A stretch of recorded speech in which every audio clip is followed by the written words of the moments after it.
Everyone, welcome to our channel. ఈరోజు మనం మా తాతయ్య గారి సహస్ర చంద్ర దర్శన మహోత్సవంలో ఉన్నాం. చాంద్రమానం ప్రకారం పుట్టినప్పటి నుండి 82 సంవత్సరాలు వచ్చేటప్పటికి అధిక మాసాలతో కలుపుకొని 1000 పౌర్ణములు చూసి ఉంటారు. అది జీవిత పరిపూర్ణ సార్థకత ఏర్పడినట్లు అర్థం. ఈ సందర్భంలో బంధుమిత్రులతో కలిసి చేసే వేడుకనే సహస్ర చంద్ర దర్శన మహోత్సవం అని అంటారు. ఈ వేడుక మా తాతయ్యకి మొత్తం 3 రోజులు జరిగింది. ఈరోజు మా అమ్మమ్మ పుట్టినరోజు. ఈ రోజుతో మా అమ్మమ్మకి 70 ఏళ్ళు వస్తాయి. కాబట్టి మా తాతయ్యతో కలిపి మా అమ్మమ్మకి కూడా భీమరథ శాంతి చేస్తున్నారు.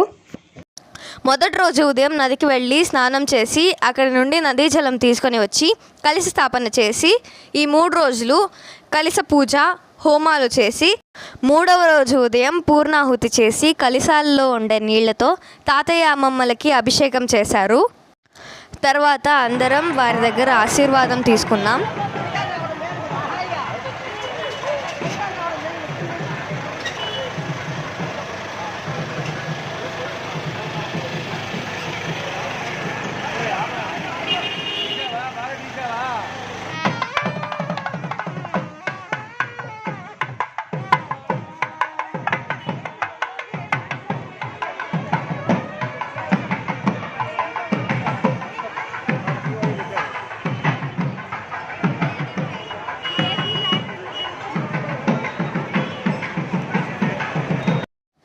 సాయంత్రం మా తాతయ్య అమ్మమ్మలని రథం ఎక్కించి ఊరేగింపుగా మా ఇంటి దగ్గర ఉండే గుడిలో దర్శనం చేయించి తీసుకొచ్చాము. దీన్ని తమిళనాడు వైపు విజయ రథోత్సవం అంటారు. అందుకే మా తాతయ్య అమ్మమ్మల్ని రథం ఎక్కించి ఊరేగింపుగా గుడికి తీసుకెళ్ళి దర్శనం చేయించాము. గుడి నుండి వచ్చిన తర్వాత వేద పండితులతో ఉపన్యాస కార్యక్రమాలు చేయించి వారిని 3 రోజులు కార్యక్రమం చేయించినందుకు సగౌరవంగా సన్మానం చేశారు. వేద పండితుల సన్మానంతో సహస్ర చంద్ర దర్శన మహోత్సవ కార్యక్రమం ముగిసింది. సహస్ర చంద్ర దర్శన మహోత్సవం గురించి ఉపన్యాసంలో ఇంకా డీటెయిల్గా చెప్పున్నారు. అది ఖచ్చితంగా వినండి. దాన్ని ఎలా సంహారం చేయాలి అని ఆలోచించి మృత్యుదేవత అని ఒక దేవతను పుట్టించాడు, ఒక స్త్రీని. ఆ స్త్రీ పుట్టంగానే ఆమెకేం చెప్పాడంటే, ఆమె బ్రహ్మకి నమస్కారం చేయగానే, నాయనా నువ్వు పుట్టింది ఎందుకో తెలుసా, అందరినీ చంపేసేదానికి అని చెప్పాడు. అప్పుడు ఆమె ఏమంటే బాధపడ్డది. ఏమంటే అందరూ చాలా సంతోషంగా ఉంటారు, నేను పోయి వాళ్ళని సంహరించేస్తే వాళ్ళ ఇంట్లో అందరూ బాధపడతారు, కాబట్టి నేను ఆ కార్యక్రమం చేయను అని చెప్పి బ్రహ్మదేవుడికి నమస్కారం చేసి ఆమె వెళ్ళిపోయిందనమాట. అప్పుడు బ్రహ్మదేవుడు ఏం చేశాడంటే ఆమె దగ్గరికి పోయి బ్రతిమలాడాడు. అమ్మా, నువ్వు నాకు సహకరించకపోతే సృష్టి కార్యక్రమం పెరిగిపోతుంది, దీన్ని నేను ఆపలేను ఇంకా, కాబట్టి సంహారం కూడా జరగాలి అని చెప్పి అంటే అప్పుడు ఆమె పెద్దగా ఏడ్చిందనమాట, ఈ కార్యక్రమానికి నన్ను పుట్టించిందని. అప్పుడు బ్రహ్మదేవుడు ఏం చేశాడంటే ఆమె ఏడుస్తుంటే దోశలు పట్టాడు, ఆ కళ్ళనీళ్లు కింద పడనీయకుండా. ఆ బ్రహ్మదేవుడు దోసిట్లో ఆ మృత్యుదేవత యొక్క కన్నీరు పట్టుకున్నాడు. అప్పుడు మాట్లాడుతున్నాడు మృత్యుదేవతతో, మా నేను సృష్టించాను కాబట్టి నువ్వు సంహరించాల్సిందే, చంపేయాల్సిందే తప్పదు, కానీ ఏదో ఒక విధంగా కొంత మార్పు చేస్తాను అన్నాడు. అప్పుడు ఆమె కోరిందంటే వరము బ్రహ్మదేవుణ్ణి, ఎవరైనా గాని మరణిస్తే నన్ను అనుకోకూడదు, నా పేరే అక్కడికి ప్రస్తాపన రాకుండా ఉండేటట్టయితే నేను చంపుతానని చెప్పింది. అప్పుడు ఆయన ఏం చేశాడంటే ఈ కన్నీటి బిందువుల్లో నుంచి కొన్ని వ్యాధులు పుట్టించాడు అనమాట. ఆ వ్యాధులకు అధిష్టాన దేవతలను పెట్టాడు. ఆ అధిష్టాన దేవతలు అనుజ్ఞయిస్తేనే ఈ వ్యాధులన్నీ మనకు వస్తాయి. అప్పుడు ఈ బీపీ కావచ్చు, షుగర్ కావచ్చు, తర్వాత ఈ క్యాన్సర్ కావచ్చు, ఎటువంటి జబ్బులైనా సరే ఆ జబ్బులన్నీ ఆ నీళ్లలో నుంచి మృత్యుదేవత కంటి నీటిలో నుంచి వచ్చాయన్నమాట. దానికి అధిష్టాన దేవతలు ఉన్నారు. తర్వాత ఈ వ్యాధులను మన మీదకి పంపించాడు. పంపించిన తర్వాత ఎవరైనా మీరు గమనించండి, ఎవరైనా మరణిస్తే ఆయన ఏదో ఒక వ్యాధితో హార్ట్ అటాక్ వచ్చి చనిపోయినాడయ్యా, లేకపోతే ఎక్కడో చోట పడిపోయి చనిపోయినాడయ్యా, లేకపోతే బాగా చనిపోయినాడు ఇట్లా అంటారే కానీ మృత్యుదేవత తీసుకోపోయింది ఎవరు అనరు అన్నమాట. కానీ తీసుకెళ్లేది మాత్రం ఈ వ్యాధులు కాదు, మృత్యుదేవత. ఎందుకు ఈ విషయం చెప్తున్నానంటే, అష్టమూర్తులు అని ఈశ్వరుడికి 8 మూర్తులు ఉన్నారు.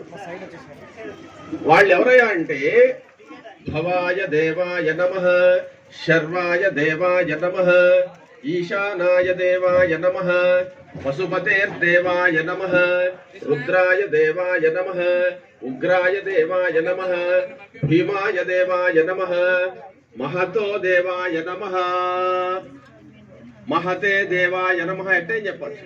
ఆ మహాదేవుడు ఈ 8 రూపాలుంటే మానవుడి యొక్క వాళ్ళు ఏమంటారంటే మూర్తులు అంటారన్నమాట. 1వ సంవత్సరం నుంచి 10వ సంవత్సరం వరకు ఆ వ్యక్తి మీద, ఆడగాని మగగాని ఎవరైనా ఏ జీవరాశి మీదైనా సరే భవుడు అని ఆయన పరిపాలిస్తూ ఉంటాడు, రక్షిస్తూ ఉంటాడు. 10వ సంవత్సరం నుంచి 20వ సంవత్సరం వరకు శర్వుడు అనేటువంటి ఆయనకి అధికారం ఉంది మన శరీరం మీద. ఈశానాయ దేవాయ నమః 20వ సంవత్సరం నుంచి 30వ సంవత్సరం వరకు ఈశానుడు అనేటువంటి ఆ ఈశ్వర స్వరూపానికి అధికారం ఉన్నది. మన శరీరంని రక్షించే బాధ్యత ఆయనకి ఇచ్చాడు. తరువాత పశుపతేర్దేవాయ నమః, పశుపతి అనేటువంటి ఆయన 30వ సంవత్సరం నుంచి 40వ సంవత్సరం వరకు రక్షిస్తాడు. రుద్రాయ దేవాయ నమః, పశుపతేర్దేవాయ నమః, రుద్రాయ దేవాయ నమః. రుద్రుడు అనేటువంటి ఆయన 40 నుంచి 50 వరకు. తరువాత ఉగ్రుడు అనేటువంటి ఆయన ఉగ్రాయ దేవాయ నమః. మొదట భవుడు, శర్వుడు, ఈశానుడు, పశుపతి, తర్వాత రుద్రుడు, ఉగ్రుడు. ఉగ్రుడు అనేటువంటి ఆయన 6వ దశకంలోకి 6వ వాడుగా వస్తాడు. 6వ వాడుగా అంటే 60వ సంవత్సరం నుంచి ఆయన మొదలు వస్తాడు అనమాట. ఈ 60లో ఆ 6వ సంఖ్య మొదలవ్వంగానే 6 ఆయన వస్తాడు. ఆయనే ఉగ్రుడు. ఈ ఉగ్రుడు అనేటువంటి ఆయన 60వ సంవత్సరం నుంచి 70వ సంవత్సరం వరకు కాపాడుతాడు మన వాళ్ళని. తర్వాత 70 నుంచి 80 వరకు భీముడు అనేటువంటి ఆయన రుద్రుడు కాపాడుతాడు. ఇక్కడ మనం ఏం చేస్తున్నామంటే 1, 2, 3, 4, 5, 6, 7, 8 రూపాలు ఉండేది. 8లో 6వ రూపం ఉగ్రుడు కాబట్టి ఉగ్రుణ్ణి ఆరాధించాలి. ఉగ్రరథ శాంతి అని చేయాలి. ఉగ్రరథ శాంతి అంటే ఏంది అంటే ఆ సమయంలో మృత్యుదేవత మన వల్ల కబళించేటువంటి అవకాశం ఉన్నది. అప్పుడు రక్షించే బాధ్యత ఉగ్రుడికి ఉందన్నమాట. కాబట్టి ఈ మృత్యుదేవత మన వల్ల కబళించకుండా ఉండేదానికి ఉగ్రుణ్ణి ప్రార్థించడమే ఉగ్రరథ శాంతి. 70 నుంచి 71, 72, 70 నుంచి 80 లోపల జరిగేటువంటి ఆ 7వ దశకంలో జరిగేటువంటి ఆ మృత్యుదేవత మళ్ళీ కబళించడానికి వస్తుంది. అప్పుడు భీముణ్ణి ప్రార్థిస్తాం. భీముడి ద్వారా ఈ యొక్క మృత్యుదేవతను మనం శాంతి చేసుకుని శాంతింపజేసేటువంటిదే భీముణ్ణి ప్రార్థించి శాంతింపజేయడమే భీమరథ శాంతి. రథము అంటే శరీరం అని పేరు. భీముడు అనేటువంటి ఆయన ద్వారా మన రథాన్ని, మన శరీరాన్ని రక్షించుకోవడం అని అర్థం అన్నమాట. సరే, ఉగ్రరథ శాంతి అయిపోయింది, భీమరథ శాంతి అయిపోయిందయ్యా. సహస్రచంద్ర దర్శన శాంతి ఏమిటి అంటే ఈ 88వ దానికి 8వ సంఖ్యకు మహాదేవుడు అధిపతి.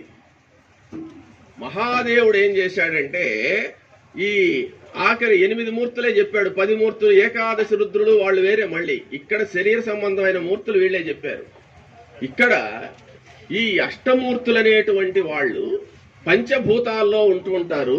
మామూలుగా ప్రకృతిలో చంద్రుల్లో, సూర్యుల్లో, యజ్ఞం చేసిన సోమయాజిలో వీళ్ళలో ఉంటారన్నమాట. అష్టమూర్తులందరూ కూడా యజ్ఞం చేసిన సోమయాజి సాక్షాత్ శివుడే, అందులో భేదం లేదు. ఇట్లా ఉంటూ ఉంటే ఈ 8వ దానికి ఏం చెప్పాడు బ్రహ్మదేవుడు అంటే, మహాదేవా, యొక్క మృత్యుదేవత కూడా బాధపడుతున్నది, అక్కడ నేను ఉంటాలేయా, నీకేం ఇబ్బంది లేదన్నాడు. ఏమంటే నేను రక్షించేదానికి నేను వస్తున్నాను అన్నాడు. ఎట్లా అనంటే 3 అగ్నులు ఉన్నాయి మనకు, సూర్యుడు, చంద్రుడు, అగ్నిహోత్రుడు. బాగా వినండి, ఇది ఒకరోజు కష్టంగా ఉంటుంది వినేదానికి, అయినా ముఖ్యమైన విషయం. మన జీవితంలో ఉండేది 3 అగ్నులే, అగ్నిహోత్రుడు, సూర్యుడు, చంద్రుడు. చంద్రుడు అగ్నిహోత్రుడు కాదు, ఆయన కాలడు, చల్లగా ఉంటాడు, వెలుగు అన్నమాట. ఈ 2 వెలుగులు మాత్రం భయంకరమైన వెలుగులు. వెలుగు ఇస్తాయి, మనల్ని కాపాడుతాయి, కానీ ఏలు పెడితే మాత్రం కాలిపోతాయి అన్నమాట. కాబట్టి దహనం చేసేస్తాయి. చంద్రుడు దహనం చేయడు. కాబట్టి ఈ ముగ్గురు అంటే ఇక్కడ నేను మాట్లాడేదానికి కనీసం 15 నిమిషాలే సమయం ఉంది, అందుకంటే వివరాలు చెప్పేదానికి ఇక్కడ సమయం లేదు. మీకు ఆకలి అయిపోతుందని నాకు తెలుసు. ఇక్కడ తాంబూలాలు ఇచ్చే లోపలే నా ప్రక్రియ కూడా పూర్తి చేస్తాను. ఇక్కడ అగ్ని శివస్వరూపం, సూర్యుడు విష్ణు స్వరూపం, ఈయన బ్రహ్మదేవుడు వచ్చి చంద్రస్వరూపము.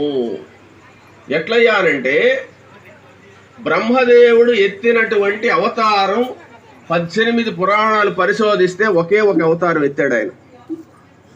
ఆ అవతారమే అత్రి మహర్షికి చంద్రుడిగా పుట్టాడు. ఈ త్రిమూర్తులు అనసూయ యొక్క, అత్రి అనసూయల యొక్క ఆశ్రమం మీద ఒకసారి ప్రయాణిస్తున్నారు.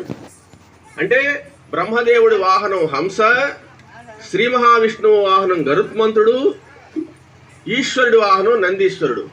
ఈ వాహనాల మీద వాళ్ళు ముగ్గురు పోతుంటే ఈ ఆశ్రమం మీద వెళ్ళేటువంటి ఆగిపోయినాయి 3.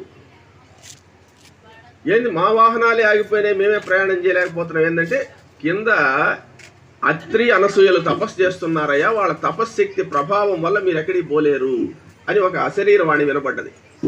అప్పుడు వాళ్ళు ముగ్గురు కిందకి దిగి వచ్చి మమ్మల్ని ఆపేంత తపశ్శక్తి ఈమెకి ఎక్కడి నుంచి వచ్చిందంటే పాతివ్రత్య మహిమ, ఆమె పతిని సేవించే విధానం అన్నమాట.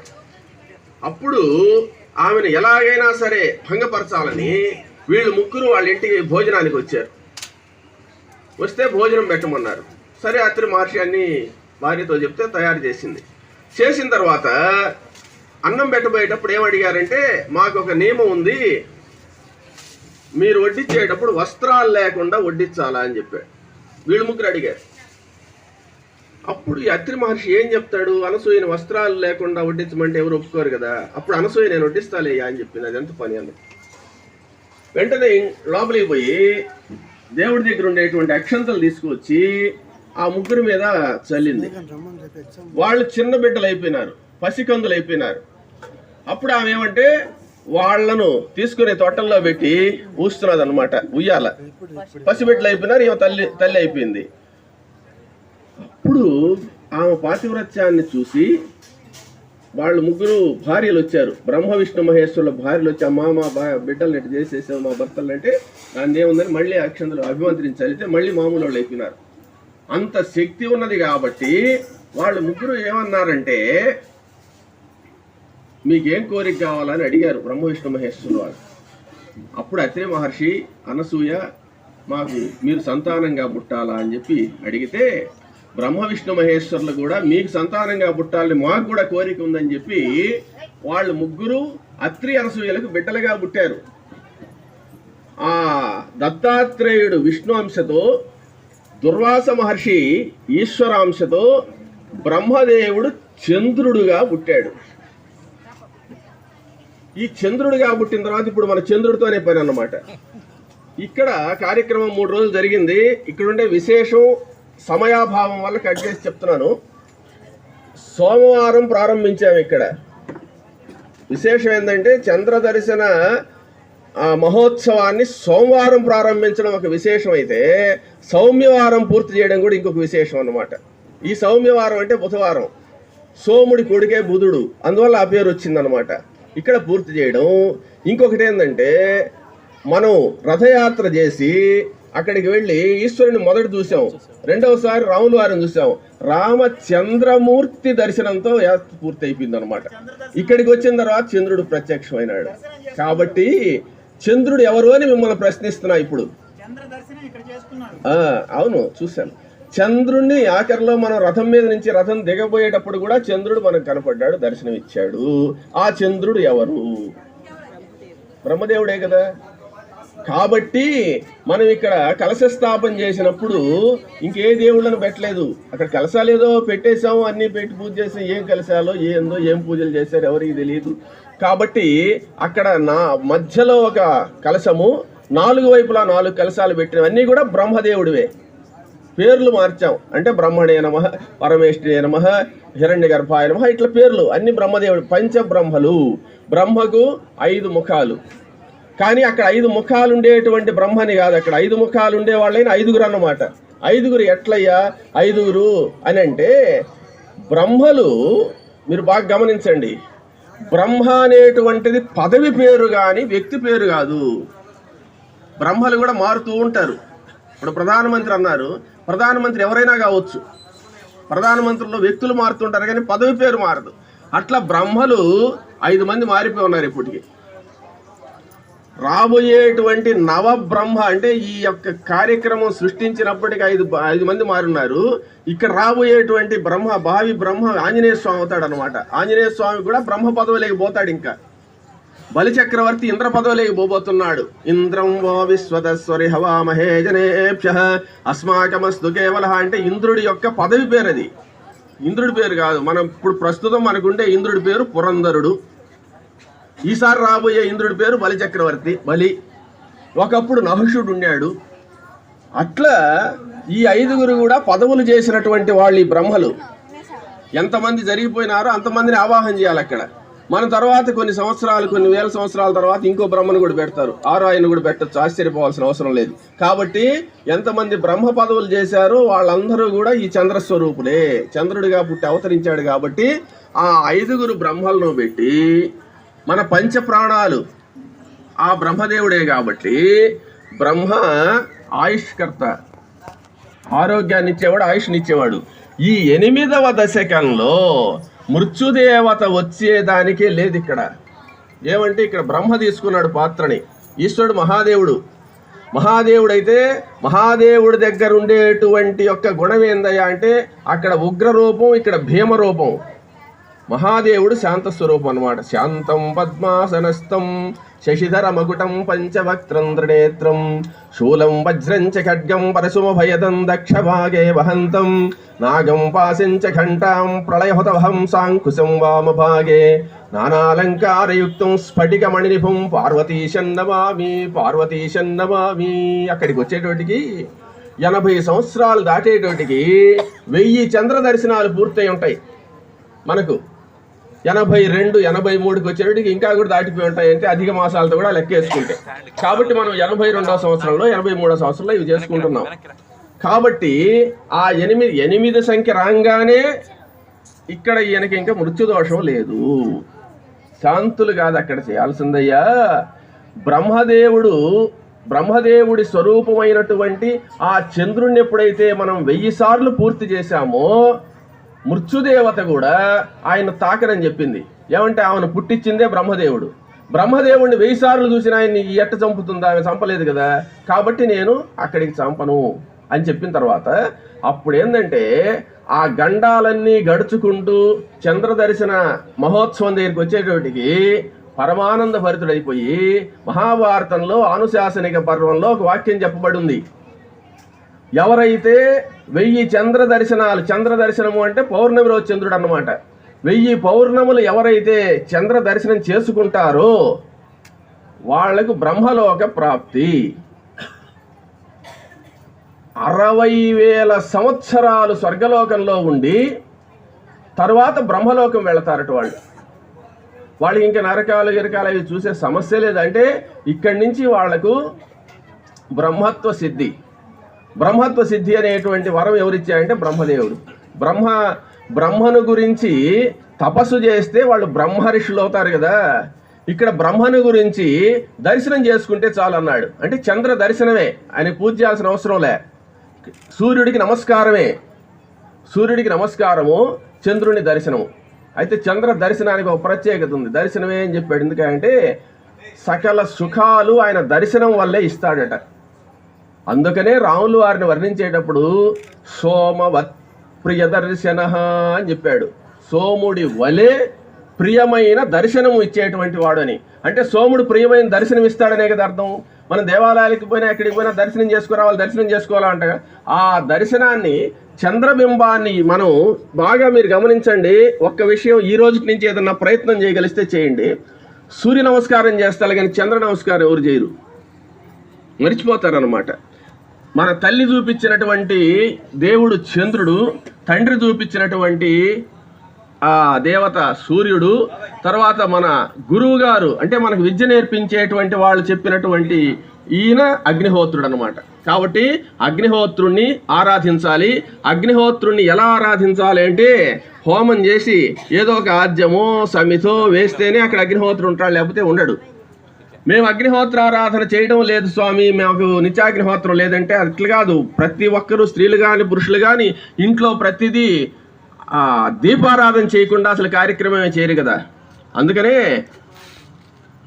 అగ్నిమీళే పురోహితం యజ్ఞస్య దేవ ఋత్విజం హోతారం రత్నధాతమం సర్వకర్మసు పురస్తాత్ నిహిత. ఇది పురోహిత అనే వాక్యం ఏంటంటే సర్వకర్మల యందు కూడా అగ్నిని సాక్షిగా పెట్టుకొని, పురస్తాత్ నిహిత సాక్షిగా పెట్టుకొని కార్యక్రమం చేస్తారు. ఎవరైనా అగ్ని సాక్షిగా చేస్తారు.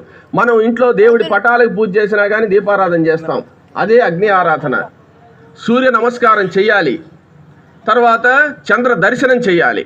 చంద్ర దర్శనము, సూర్య నమస్కారము, అగ్నిహోత్ర ఆరాధన ఎవరైతే చేస్తారో వాళ్లకు ఏ విధమైనటువంటి గండము లేకుండా సూర్యుడు అగ్ని యొక్క ఆరాధన వల్ల 60 సంవత్సరంలో 70వ సంవత్సరంలో వచ్చేటువంటి ఆ దోషాలన్నీ కూడా ఈశ్వరుడు ఉగ్ర రథుడు భీముడు అనేటువంటి భీమరథులు, రథుడు అంటే శరీరం అని అర్థం, ఉగ్రుడు భీముడు అనేటువంటి వాళ్ళిద్దరూ కూడా ఆ దోషాలు పోగొడతారు. 80 సంవత్సరాలు దాటిన తర్వాత మన జాగ్రత్తలన్నీ కూడా చంద్రుడి మీద ఆధారపడి ఉంటాయి. ఆ చంద్రుడు అప్పటి వరకు మన పాత్ర తీసుకోడు అనమాట. 80 దాటేసిన తర్వాత బ్రహ్మదేవుడి రూపమైనటువంటి ఆ చంద్రుడు మన వాళ్ళని ఆశీర్వదించి వచ్చిన తర్వాత ఇంకా 90లో 100లో అవన్నీ లేవు. ఏం చెప్పాడే అంటే శతాభిషేకము అన్నాడంటే, శతాభిషేకం అంటే సహస్ర చంద్ర దర్శన ప్రపౌత్ర జననకాల శతాభిషేకం అన్నాడు. ప్రపౌత్రుడు అంటే ఏంది? కుమారుడు యొక్క కుమారుడు. ఒక వ్యక్తికి కొడుకు పుట్టాడు, ఆ కొడుకు ఒక కొడుకు పుట్టాడు, ఆ కొడుకు పుడితే ఆ బిడ్డను చూసినా కానీ చంద్రుని దర్శించిన 1000 సార్లు చంద్రుని దర్శిస్తే ఎంత ఫలమో ప్రపౌత్రుని దర్శించిన అంతే ఫలితమయ్యా. ఎందువల్లయ్యా అంటే ఇక్కడ సకల బంధాలను వదిలేసి పుణ్యలోకాలకు పోయేటువంటి మార్గాన్ని అక్కడ స్వర్గం కంతుగా మాయా అని అక్కడ వదిలేస్తారనమాట. ఆయన ఎప్పుడైతే వెళ్ళాడో వెళ్ళిపోయినాడని కాదు, అక్కడ ఆయన పుణ్యలోకాలు ఈ ప్రకృతితో సంబంధం లేకుండా వెళ్ళిపోయినాడు పుణ్యలోకాలకు. అదేవిధంగా సహస్ర చంద్ర దర్శనం చేసుకున్న తర్వాత ఈ ఐహిక వాంఛలన్నీ కూడా నామమాత్రమే కానీ పరబ్రహ్మాధీనం అయిపోయినాము. పరబ్రహ్మ ప్రాప్తి అంటే దాన్ని సంపాదించాలి అంటే శరీరమాధ్యంకలు ధర్మ సాధనం అంటారు చూడండి. శరీరం బాగుండాలి, ఆరోగ్యంగా ఉండాలి నాయన. ఆరోగ్యంగా ఉండేది ఎందుకయ్యా అంటే ఈ చంద్ర దర్శన మహోత్సవం కోసమే. రూపాయి ఖర్చు పెట్టాల్సిన అవసరం లేదు, మనం ఆయన చూస్తుండమన్నాడు. కానీ చూడాలంటే ఇప్పుడు ఇంతెందుకు ఖర్చు పెట్టారు అని అర్థం. సంతోషం పట్టలేక ఏమయ్యా అంటే మనం ఏదైనా పరీక్ష రాసినప్పుడు ఫస్ట్ క్లాస్ వచ్చిందనుకో, మనం ఏమేమో స్వీట్లు తీసుకొచ్చి సందడి చేసి గందరగోళం చేసేస్తాం కదా, అంటే అది గొప్పే కదా. ఇప్పుడు మన వెంకట సుబ్బయ్య మామ 82వ సంవత్సరంలో ఈ కార్యక్రమం చేస్తున్నాడంటే ఇంకా ఆయనకు ఆ బ్రహ్మ సాక్షాత్కారం పొందినట్టే. ఆయన బ్రహ్మర్షితో సమానం. ఇంకా ఆయన్ను దర్శించుకున్నా మన పాపాలు పోతాయి. ఆయన ఎటువంటి వాడైపోయినాడంటే పూర్వకాలంలో ఋష్యాదులందరూ కూడా రాజఋషులు, మహర్షులు, బ్రహ్మర్షులు అవుతారే, ఇప్పుడు ఆయన బ్రహ్మర్షి. ఆయన్ను దర్శించుకుంటే మన పాపాలన్నీ కూడా పోతాయి.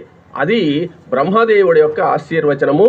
ఆ బ్రహ్మదేవుడి స్వరూపమైనటువంటి ఆ సహస్ర చంద్ర దర్శనాలు పూర్తయినాయి కాబట్టి మనందరం కూడా ఒక్కసారి ఆయనకు సాష్టాంగ నమస్కారం చేసుకుంటే మనకు ఆ భగవంతుడు ఆ 80 సంవత్సరాలు బ్రతికేటువంటి ఆయుష్నిచ్చి ఆ కార్యక్రమం చేసుకునే ప్రాప్తం ఇచ్చినా ఇవ్వకపోయినా ఆయన ఆశీర్వాదం అనేది ఉంటే ఆ చంద్రస్వరూపుడైనటువంటి బ్రహ్మ సంతోషించి మనవలను సత్యలోకానికి తీసుకెళ్తాడు. సత్యలోకం అంటే ఆఖరా లోకం, అది వైకుంఠం కానీ విష్ణు కొరవ లోకాలన్నిటికంటే కూడా ఆఖరిలో ఉండేటువంటిది సత్యలోకం అన్నమాట. సత్యమైన లోకం అంటే నిజమైన లోకం, ఇంక అక్కడి నుంచి వచ్చేది ఉండదు.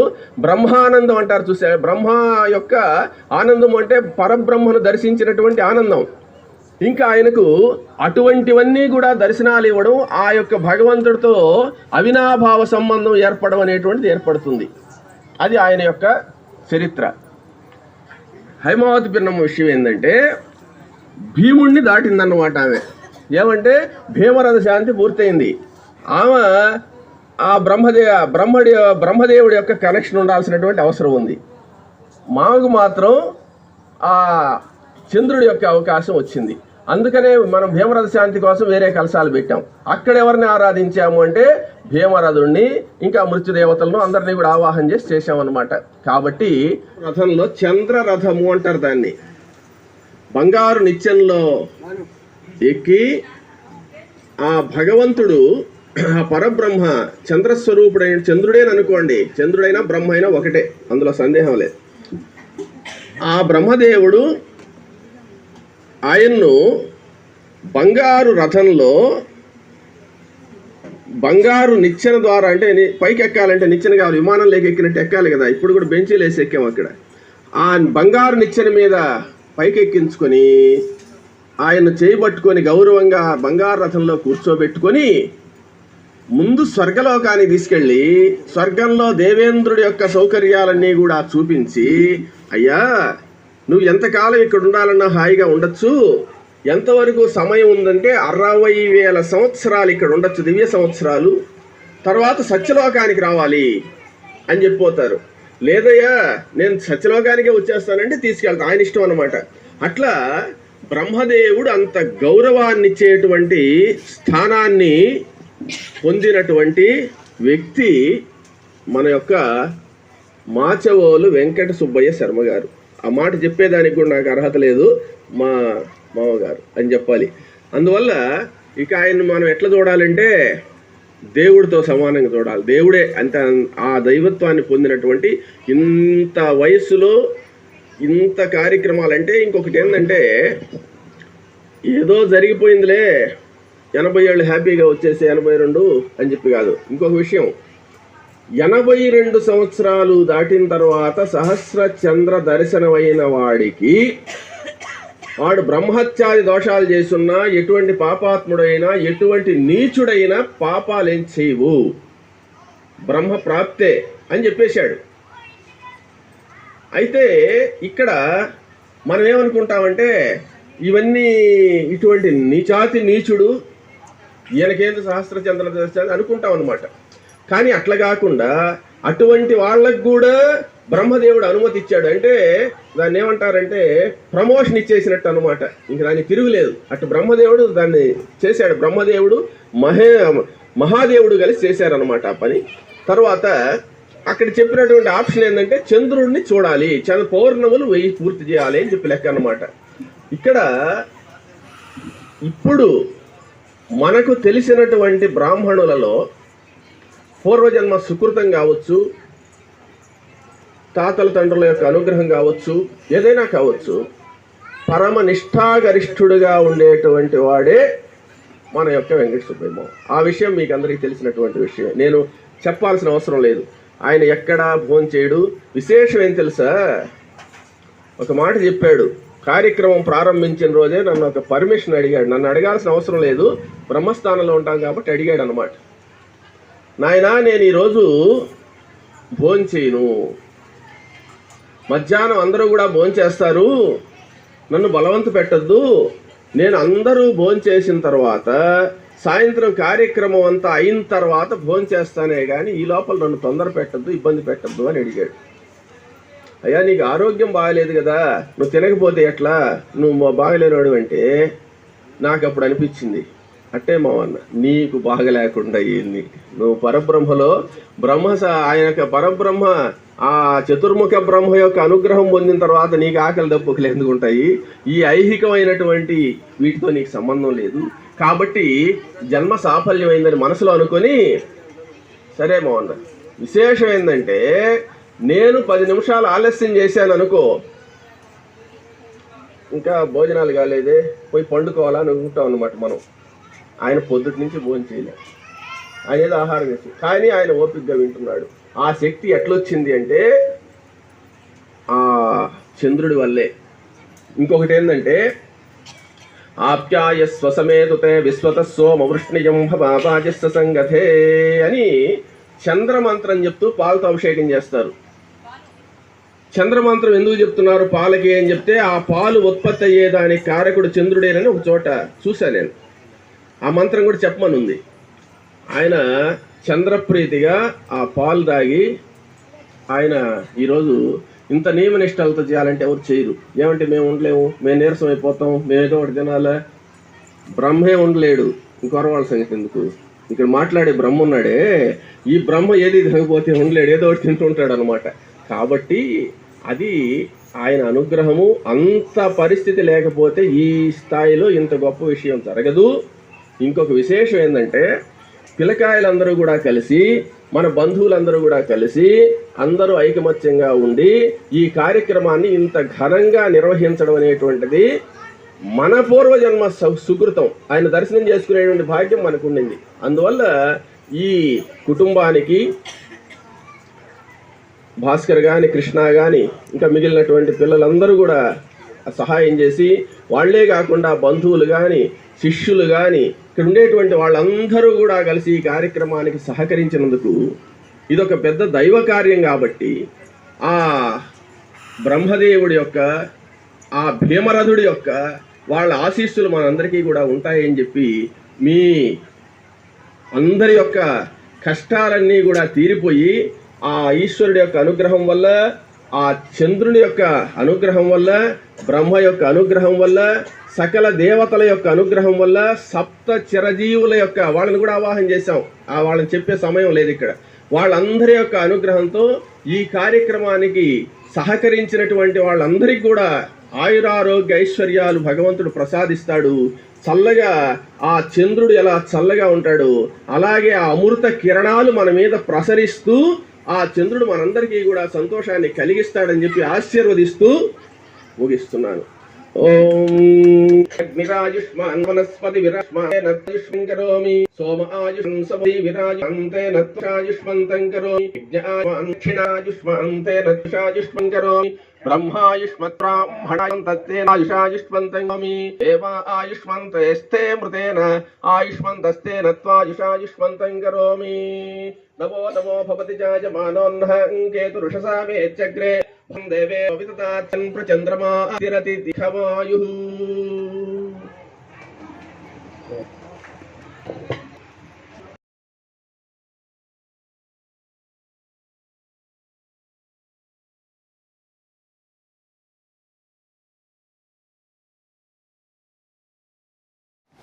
Thanks for watching. Okay, bye.